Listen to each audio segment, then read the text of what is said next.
if you would, and we'll begin. Actually, we'll just resume with Canto 10, Chapter 9, the Damodara Lila, verse number 9. And I'll just read the verse, and we'll continue with the commentary. When Lord Sri Krishna saw his mother, stick in hand, he very quickly got down from the top of the mortar and began to flee, as if very much afraid. Although yogis tried to capture him as Paramatma by meditation, desiring to enter into the effulgence of the Lord with great austerities and penances, they failed to reach him. But Mother Yashoda, thinking that same personality of Godhead Krishna to be her son, began following Krishna to catch him. And Jiva Goswami writes in his commentary, Krishna saw Yashoda vividly because she held a stick in her hand. It was impossible that she could have a stick to punish him, and he had never seen this before. He looked around to understand the situation and then fled. To fool her, he ran to the main gate of the house, where many people gathered, near the Yamala Arjun trees. Out by the main gate. I always had the picture that was in their back courtyard, but it's in their front by the main gate, the two trees. Krishna only appeared to be afraid, tavat, since he had no real fear internally, because he knew his mother had the greatest affection for him, yet he showed fear like that of others. Bitavat. This act revealed to his mother the sweetness of his infant pastimes. Knowing that on that day everyone had gone from the main gate, she chased him. Though the mind in samadhi is capable of merging with Brahman or another form of the Lord, and is impelled towards him with concentration, tapasa, the mind alone cannot achieve him. This will be made clear later. If you remember from this morning, verse 21 gets repeated many, many times and many, many times because it's a summary of the whole section. And it starts, Nayam Sukhapo Bhagavan. Nayam Sukhapo Bhagavan. Text 21. Krishna, the son of Maharaj, Mother Yashoda, is accessible to devotees engaged in spontaneous loving service, but he is not as easily accessible to mental speculators, to those striving for self-realization by severe austerities and penances, or by those who consider the body the same as the self. Now that's a summary verse saying he's not easy to achieve. But he's more than can be achieved. He can be controlled. He can be punished. He can be scolded by Mother Yashoda. That's how elevated she is. Yashoda pursued him and caught up to him step by step. So much for her good fortune of having him sleep on her lap. Her good fortune of chasing him when he fled cannot be understood at all by the greatest yogis. She had greater fortune than all other devotees because she was able to catch him directly. And a very short commentary given here by Jiva Goswami in his Krama Sandarbha. Krama Sandarbha is the text.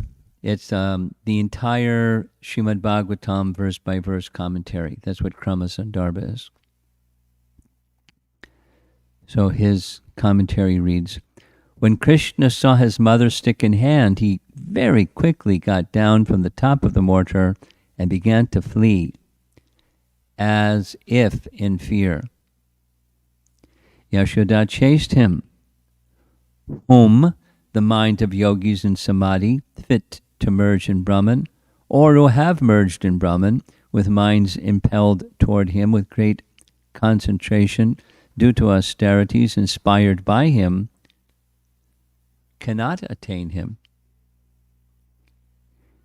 And the last, he went to the door in front to trick his mother.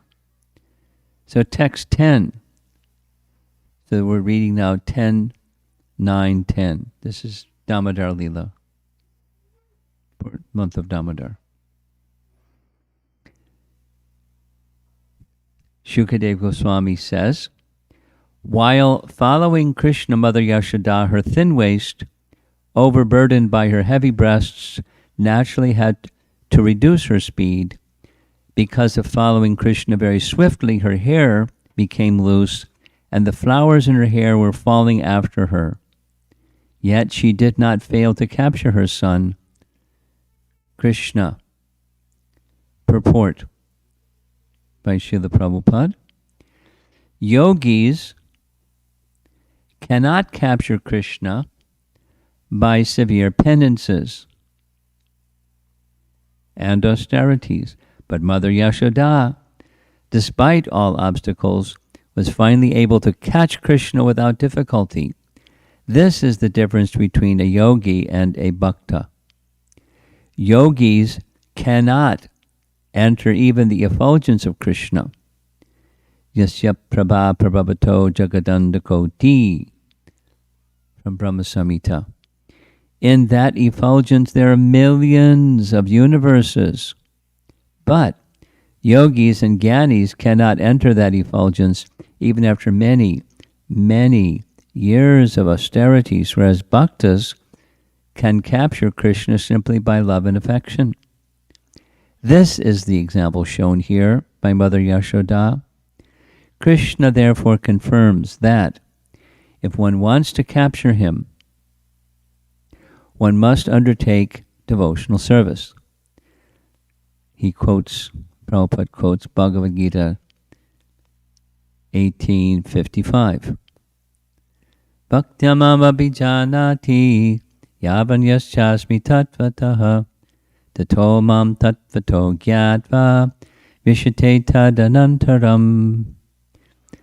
Bhaktas enter even the planet of Krishna very easily, but less intelligent yogis and jnanis, by their meditation, remain running after Krishna. Even if they enter Krishna's effulgence, they fall down. And Vishwanath Chakravarti Thakur writes in his commentary, one should not think that just as the yogis cannot catch Krishna, neither could Mother Yashoda. This verse explains. Her hair came undone, and the flowers fell from it behind her, as if following her. From behind, para, she caught him, Amrishat. Jiva Goswami, in his commentary, writes, though having a very large, heavy body, she quickly caught him. She caught him from behind with great affection, since she was his mother. And one more verse, text 11. Translation reads, when caught by Mother Yashoda, Krishna became more and more afraid and admitted to being an offender. As she looked upon him, she saw that he was crying.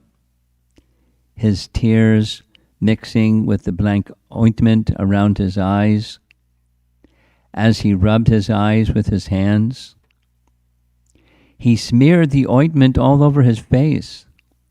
Mother Yashoda, catching her beautiful son by the hand, mildly began to chastise him, which was what we heard at the very beginning of the chapter. This is what Krishna was waiting for.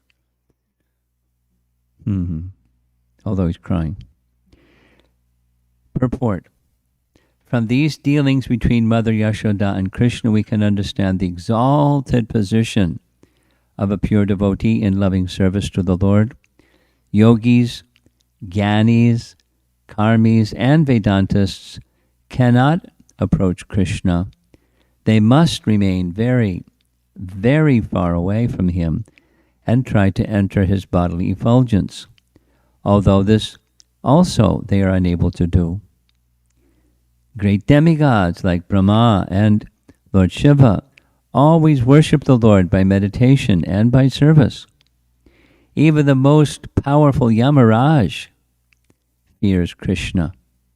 Therefore, we find in the history of Ajamila, Yamaraj instructed his followers not to even approach the devotees, what to speak of capturing them.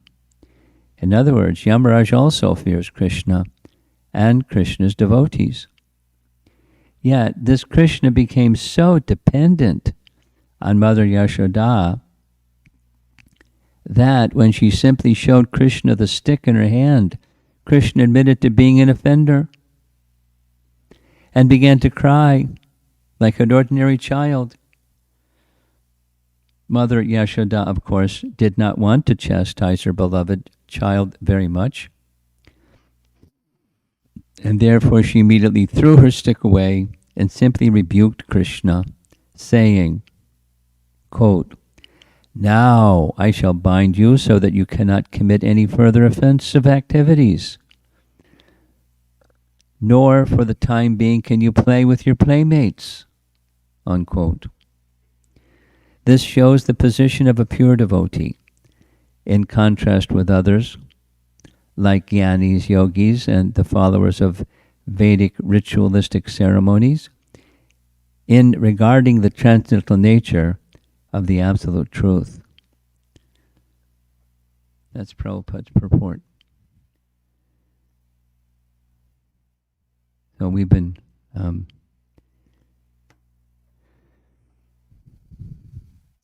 part of what we're discussing is what makes this pastime so celebrated that for a whole month we honor the pastime. What are the dimensions, or what are the features of this?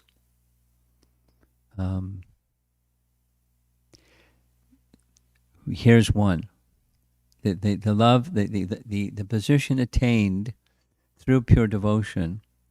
The position attained by Mother Yashoda surpasses all of the most exalted categories of followers of the Vedas. So we'll start down here. This is Lord Chaitanya's discussion with Sanatana Goswami. How many living entities are there? They're innumerable. There's a finite number, but too many to count. Unlimited numbers of living entities. And of them, only 400,000 of the 8,400,000 species are in the human category. And of those who are in the human category, most are not following Vedic principles or accepting the divisions of society given by Krishna. Of those that are accepting the divisions of society given by Krishna, very, very few are interested in understanding who they are. And of those who have some understanding of who they are, very, very few are in the category of devotees, like Manushanam Sahasreshu, Kasyad Yatati Siddhaye from Bhagavad Gita, Yatatamapi Siddhanam Kasyad Vetimam. So, Tatvataha, those that have some understanding of who Krishna is, in fact, are very rare. So it's a pyramid or a triangle going up and up and up and up and up. And of those who are situated in devotion, only they can understand Krishna. And those that are situated in devotion, they're mixed with the modes of nature, and some are unmixed with the modes of nature. Finding those souls that are unmixed, bhakti, most rare. And those who are in that unmixed devotion category, it's so attractive. The sweetness of love that exists in Vrindavan is the most attractive of the pure. And that's what our topic is. It's an elevated topic. So, in another place, this is chapter 9.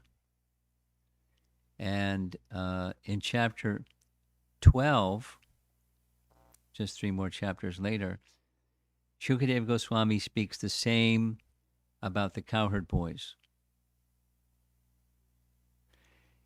After describing the exchange that Krishna does every day when he goes out with the cowherd boys, they do this and that and the other thing, their activities together. It's just so pure and so innocent and so filled with affection for one another. We were discussing this. Even when they're wrestling, it's not competitive wrestling, win-lose kind of wrestling. It's just they're having fun. And the person who loses has to carry the winner of the wrestler on his shoulders, and they're just playing, and they're imitating the flying of birds and the jumping of the frogs and the dancing of the peacocks and calling out sounds in the bottom of a well and swinging from trees, and they're just having a blast. And then Shukadeva Goswami says, how to come to the position of playing with the personality Godhead like this, who can say what pious activities they've undergone to achieve that status? Whereas the Gyanis, same as what we just heard, whereas the Gyanis, cultivators of empiric knowledge, their happiness is entering into Brahma Sukh, the happiness of merging with Brahman. Krishna is the source of that. Their happiness is entering into Brahma Sukh. The devotees, Dasya Bhakta, pure devotees, they see the Lord as their master, worshipable, supreme. The materialists just see Krishna as an ordinary person, but these boys, they're playing with him all day long. Then he circles around and says the yogis, many, many lifetimes, very severe austerities to fix their mind on the Paramatma. They're unable to even touch a particle of dust from the feet of the Supreme Lord, he who is in constant association all the time with the residents of Vrindavan. How exalted are all these residents of Vrindavan? That's the message we hear in the Bhagavatam. Along with describing the activities that these devotees are engaged in with Krishna, and Krishna is engaged with them, he enjoys the scolding of Mother Jasoda. What child enjoys scolding? He arranged it by his own internal potency so he could be scolded. He enjoys the feelings of fearfulness, knowing at the same time the stick that's in her hand, it's a little tiny little stick. It's not like a whack, just a tiny lati, little tiny stick.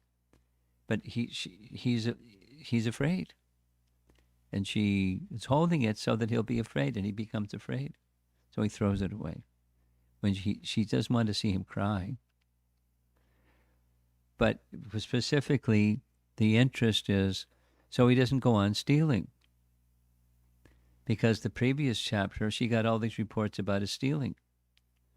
The mothers don't want to allow their child to steal. She has such affection, she can't just Like, let him go on stealing. He grows up and he becomes a thief. She can't have that. Mothers can't have that in their child. So what to do? So she does different things. So he won't go. He'll learn his lesson. He won't go stealing anymore because she hasn't really asserted herself like this. And he wanted her. He wanted that kind of affection from her. He wanted to be controlled by her. He who is the controller of everyone wanted to be controlled by Mother Yasoda. It's so this is the charm or the mystery or the sweetness of Krishna's childhood pastimes. Mother Yasoda is a really important personality in his childhood pastimes. And his pastimes in Braja, we hear again and again from the Bhagavatam itself, that he remained in Braja only for 11 years, 8 months. And how celebrated are those 11 years and 8 months? Because he lived, or his pastimes continued on earth until he was 125. We hear about those other pastimes, but they're not the same as what we hear about his Braja Lila. And so what's so special about the Braja Lila anyways? That's what we're discussing. There's a very special intimacy that's the most pleasing of all to Krishna, more pleasing than the prayers of the personified Vedas glorifying him to no end, or brahmanas chanting hymns and mantras, or the sacrificial performers swaha, or the meditators doing their meditation and austerities to please him, etc., etc. The scholars that study the Vedas day and night. It doesn't please him the same. I mean, it's Vedic. All those things are Vedic practices, recommended, prescribed activities. But it doesn't hold the same attraction or for Krishna. Or say, the mature stage of all those activities is to come to the position of loving service, the pinnacle of which is found in Vrindavan. So it's a celebrated, so celebrated that we observe it for the whole month, because it's focusing us again and again on the exalted nature of that love of the residents in Vrindavan, and amongst them, Mother Yasoda. Now, Nanda Maharaj is honored too, but not nearly as much as Mother Yasoda.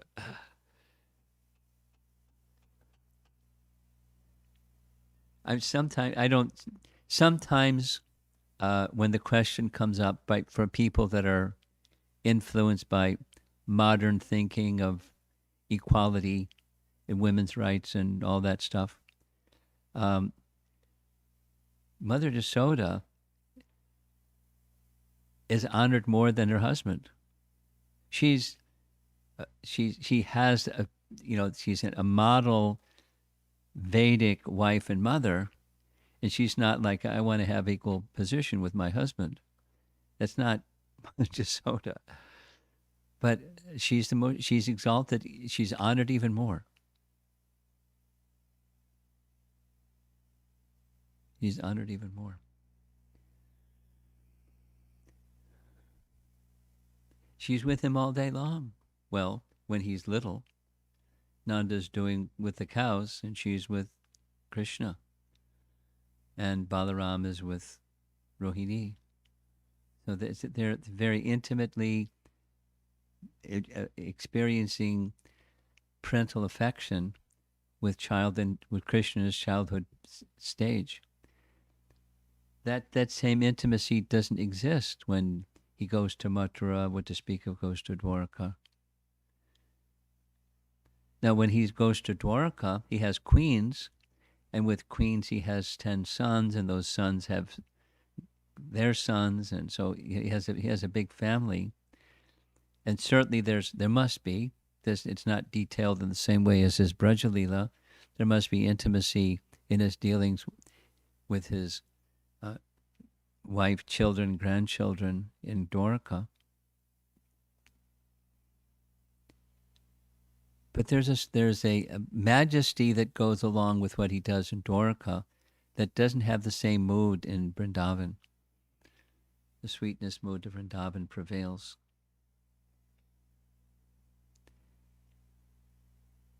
She has had the opportunity from the previous chapter. For example, she had the opportunity of seeing the entire universe in Krishna's mouth. We read it just the other day. What she saw looking inside Krishna's mouth. She saw everything. But she's not thinking, oh, he must be something special. Her affection as a mother was so strong. Yogamaya pulled the curtain back again, and she couldn't see him anything other than her darling little Gopal. Her affection was so strong. Rather, those exhibitions of majesty or opulence serve as an impetus or a stimulation for her ecstatic love as a mother. It's just the nature of Braja Prem. So we're getting a really close-up picture in this chapter 9 of Mother Yasoda and her exalted love, as we will in chapter 12 about the cowherd boys, and then what to speak about later chapters with the young gopis. Very special loving exchanges in Vrindavan. So let's see if we have some discussion. The Damodara Lila.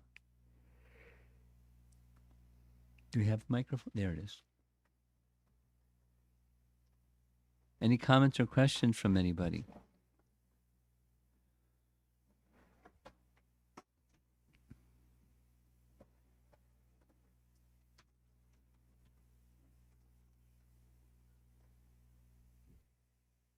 She already cleaned it. We're having this system of, yeah. Our host or hostess, anything you would like to discuss on this topic or any Krishna conscious topic? No? Okay. Anybody else here? Okay. We're missing Radha. She's having too much fun upstairs.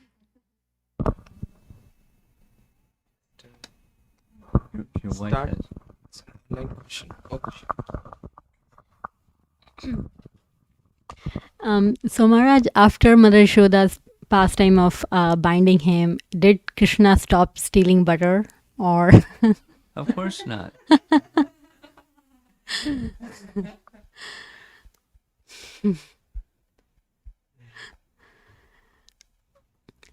He was giving happiness to the Brijbasis by doing that. That's why he was doing that. And this was part 2 of the question I asked yesterday online. So after, you answered that. I was asking Mother Yashoda is angry or not, and you said no, she's not angry. She's just disciplining him. But what, like by afternoon, she was the pastime got over by afternoon. As you were mentioning yesterday. So what changed? Like what pleased her that everything came back to normal? Mood of love. The nature of bhakti rasa is the waves move this way and then they subside, or the wave moved that way. It's just one is just being moved by the waves of ecstatic love. Different bhava, this one, that one. Even like for a very nice example,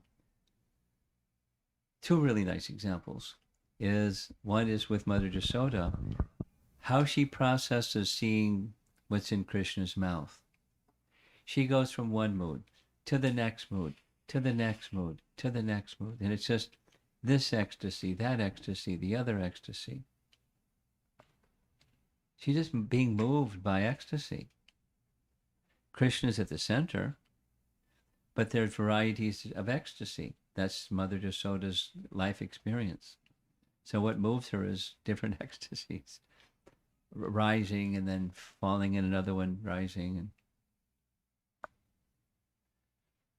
we spent a lot of time just before coming here to Boston discussing chapter 38, which is Akura's journey from Vrindavan from Mathura to Vrindavan. And Jiva Goswami's commentary is really beautiful. He's very specific about this is the particular Sanchari Bhav that is moving in Akura's heart. So he expresses this, that Bhav subsides, another Sanchari Bhav rises, and he's expressing this. He's feeling and expressing. And then the next, and then the next. So what moves Mother Yasoda from one mood to the next mood is the ecstasies of love of God that are the interactions with Krishna and his internal potencies. She's just immersed. She's helplessly like a piece of wood on the ocean being tossed by the waves.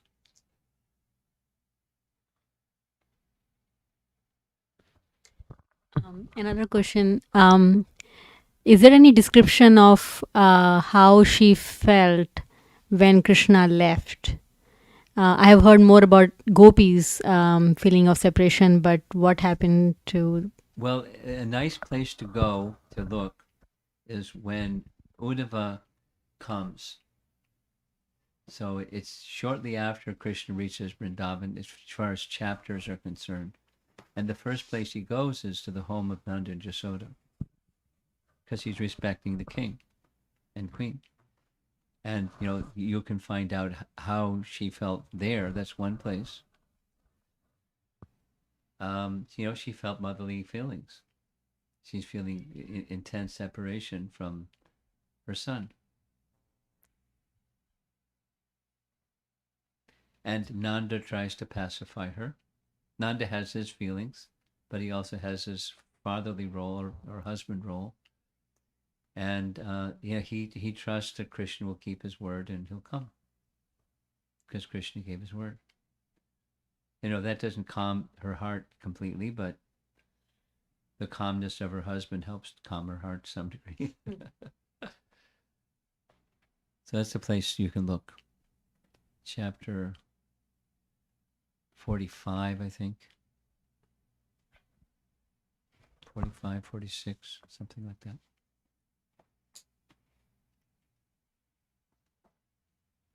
Okay, online. Thank you, Maharaj. Let me ask something before. When Krishna was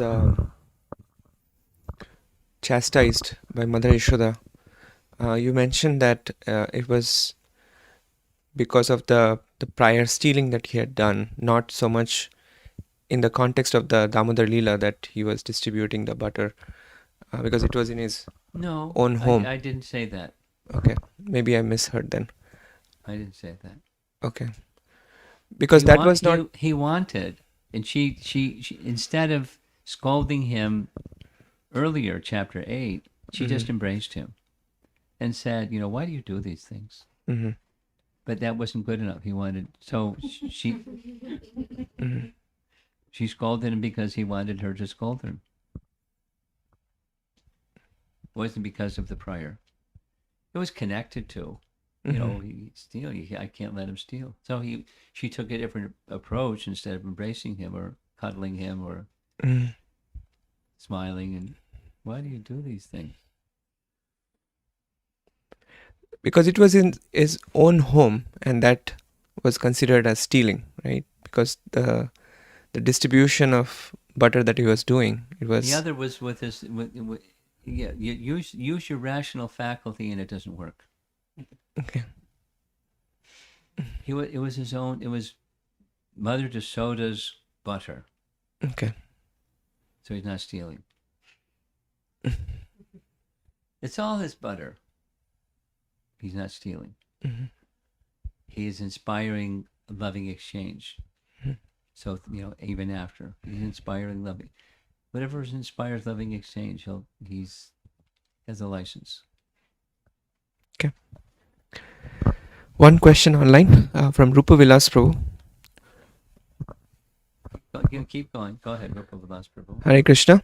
How old was Krishna in Damodara Lila? Did Krishna steal butter after he started going out to forest for grazing calves? No, it was before 3 years 4 months, so like 3 years, or 3 years and a couple of months, because shortly after is when they moved from Gokul. So around 3 plus a little bit. And no, he didn't steal because he was able to take directly from the cows. He would drink milk directly from the cows. Okay. Next question is from Vidya Mataji. Oh, this is.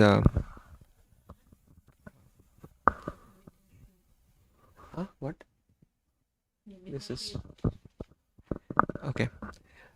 For us to follow in the footsteps of Mother Yashoda, what are some elements of sadhana and outlook of the heart or mind which will help us to enhance our latent loving feelings for Krishna? Well, the first thing is, before you think of following Mother Jasoda, is come to the Brahmabhuta stage. That's first. And the Brahmabhuta stage is to know who you are. Now, you don't have to it's not a bucket, but that's where your concentration should go.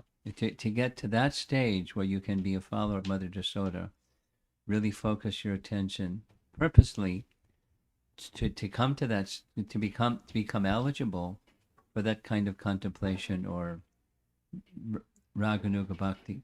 Come to the stage of Brahmabhuta in practical terms, not just theoretical terms. There's a question right behind you. When you She's just continuing by saying that this is particularly when we sometimes feel that we have heard the pastimes many times. So one may feel like I have heard this pastime so many times. Well, did you?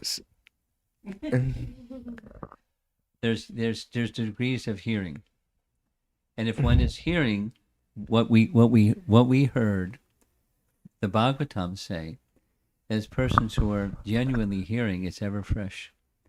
Not that the feeling is not, oh, I've heard this one.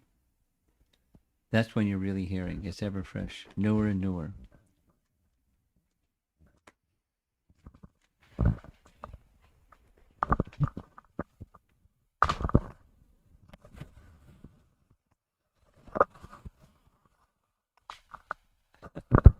Hare Krishna Maharaj. So this is a unrelated question. Unrelated, okay? So, there are many different universes in this material world, and many other Brahmas and Shivas. Is there also a differentiation in the Krishna's pastimes? Like, is there a different Srimad Bhagavatam that's different from ours? I'll send a text message to Vyasadeva and ask him that. See if he responds, but he may be a bit busy writing another Srimad Bhagavatam. What is said is Mahabharata has and Srimad Bhagavatam both in the heavenly planets. They're much larger. I forget the number, 1 billion verses or something like that. Some really big number. So it's expandable.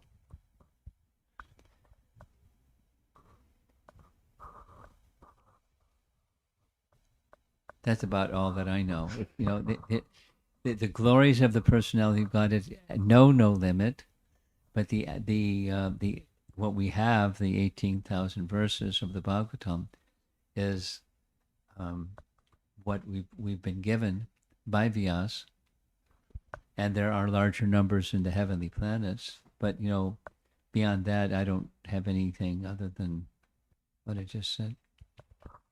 Thank you, Maharaj. Right. Behind you? Okay. Over here, we'll try again. Yes, something? Anything?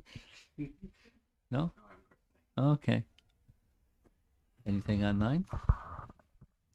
If not, we'll have our Bhagavatam installation. You have something. You're contemplating something. I'm just thinking something else outside of this topic. It's time for that.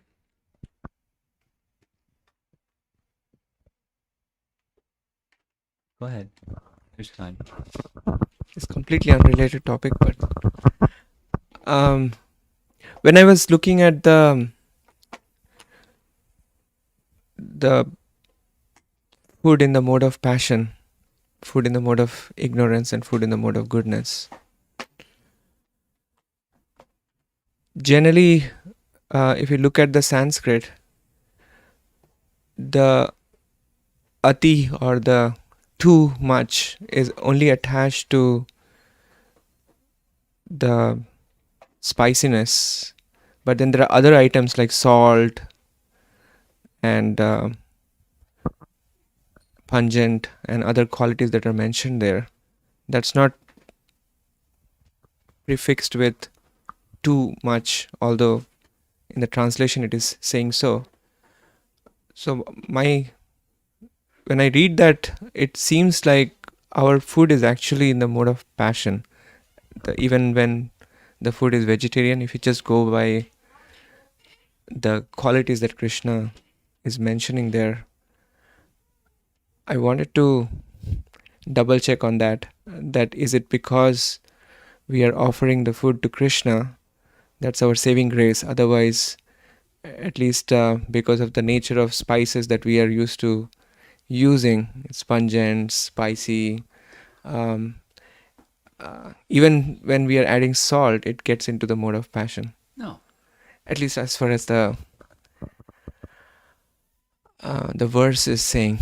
That's why I wanted to double check if you have encountered I think any. you're reading too much into what's the literal translation.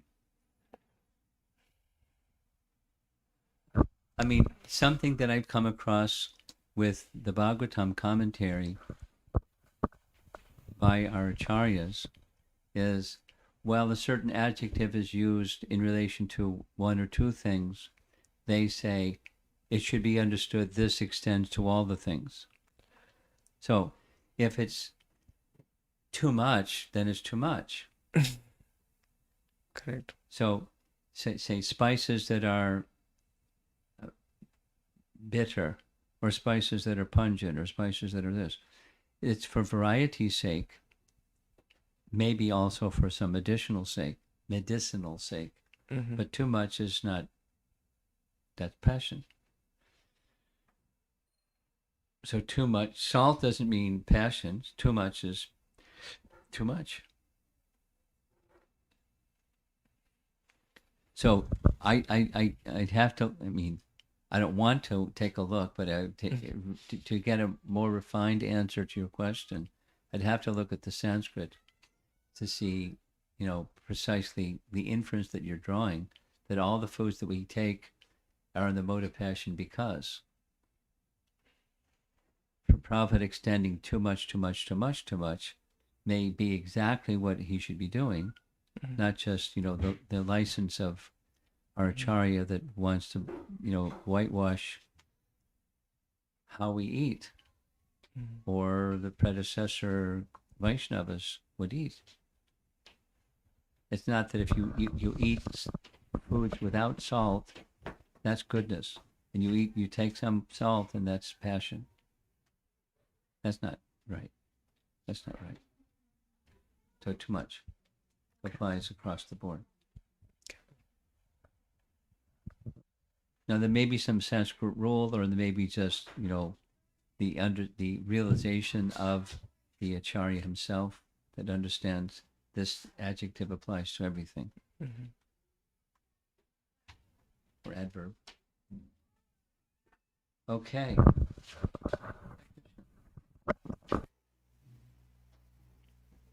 Okay, it's RT time. Thank you.